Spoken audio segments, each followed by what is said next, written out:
Te whawhilo I atu te la fau le isi fo I ono whao poponga I le amatanga o le neiwai aso fau o se mai al whafonga.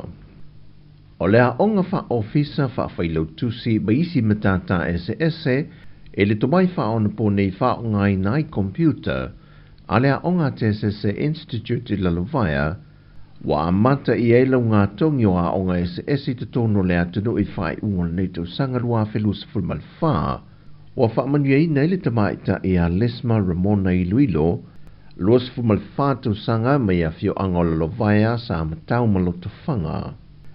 E le tu whaata singa o tongi a li matamaita I sa o oinai. Masilia o awai le neitu sanga wha lea o onga a lea onga le Tesese Institute. Ia, langona le fia ma le whaanga etia. Ia, I le awea I fo ima silia o awai le neitu sanga I o onga. Ma whai e fo I ona whamania ina I ni whailonga tuspasi Australia su enga le sesa. E lua a sa whapeona mawhaina su e ni tausanga ma le lua tausanga o mawai. E manatu foli tala vau ia Lesma e leo le mutaanga leo langa tau mawhai ma le tawiwi tu langa tau ia o onga. Ia, waai koe I nisi o nisi fo I wha I longa maulunga atu peo le postgraduate ni mwhai peona whalau te le ina le malamlama ma le tomai marsosi e le nei fo I o langa o awea I ma tangata whinga duenga.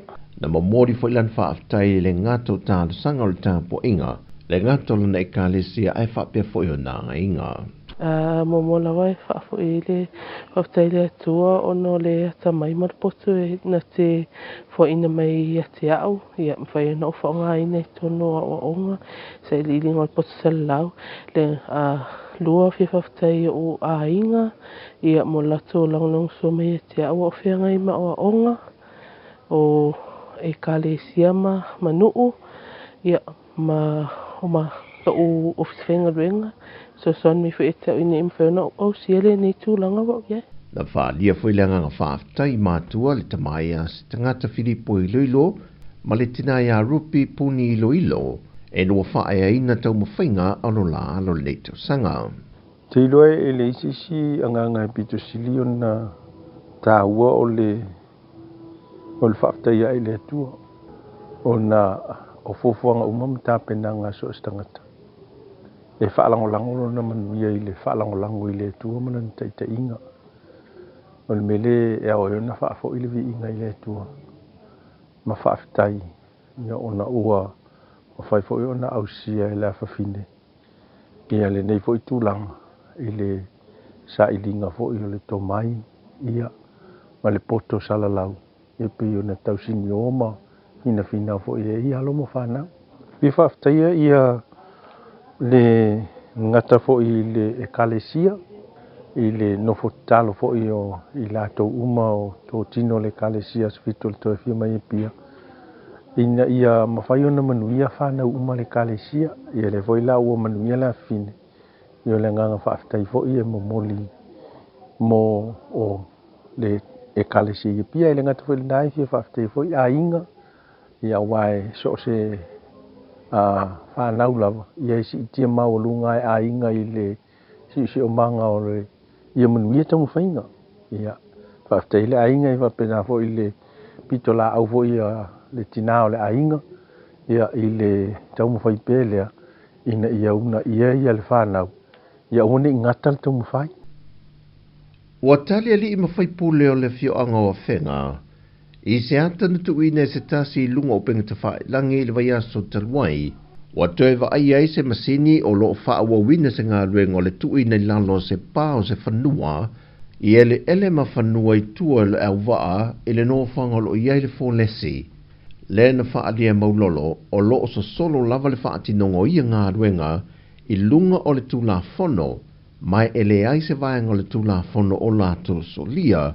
Tu sai ma whaai unga le wata oto mai le wha masinonga.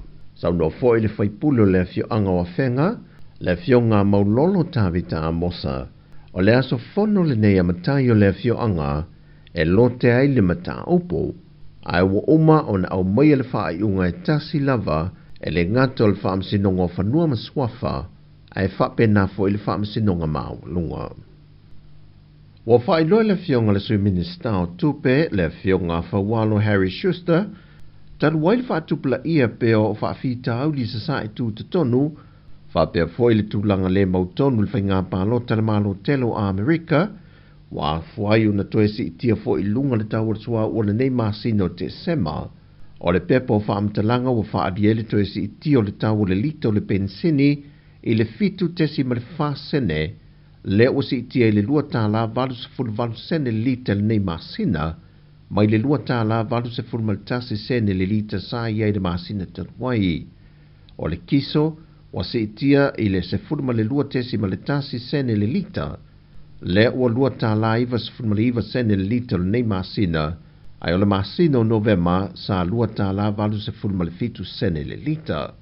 Le karasini wa se itia le iwa tesi ma le lima sene, wa lua tāla ona se fulu tasi sene le masina le nei, ai sa lua tāla lima se fulu ma le tasi sene i le masina o novema. Wa maua su e ngale su e i le mafuanga na ngoto i le vaa su e le manawanui a New Zealand i ngata iana o te fitoana, ona o le seseo le au waa na mafuayo na ngoto. Wa tue la ngai se leo mai le sui o le tumalo, le fio ngā tu ialongo iai pu a le toa. Le ai o leo tupul mea, mātou te le lope whawheno o mai le waa nei i tala whataio, ia ma ngata i whaleo. O nei tumalo sa fata. O mo tate le ala le faina o le matu tumalo. Taluai le o toi fa'awa wina. Le soifuanga pe o masani ai. I lona fonga tau mafa o alanga le taua o na fasao ani ngata le o na au.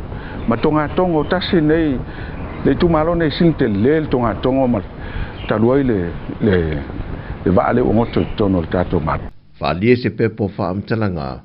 O lo malanga mai se wha pito mai New Zealand, e o lo au mai ai mea whai ngā luenga e ave se ai le suau o lo i tane o le waa. Ma sa so atu ai, ma tau mo whainga e ave ese mai le waa mai le no whanga o lo ta oto ai, e le silia ma le tolu se fulimita le maua la lo ta oto ai. O tala fo ia mai sa momanui tele le ne yaso le tātua tenu, wha soifua ia.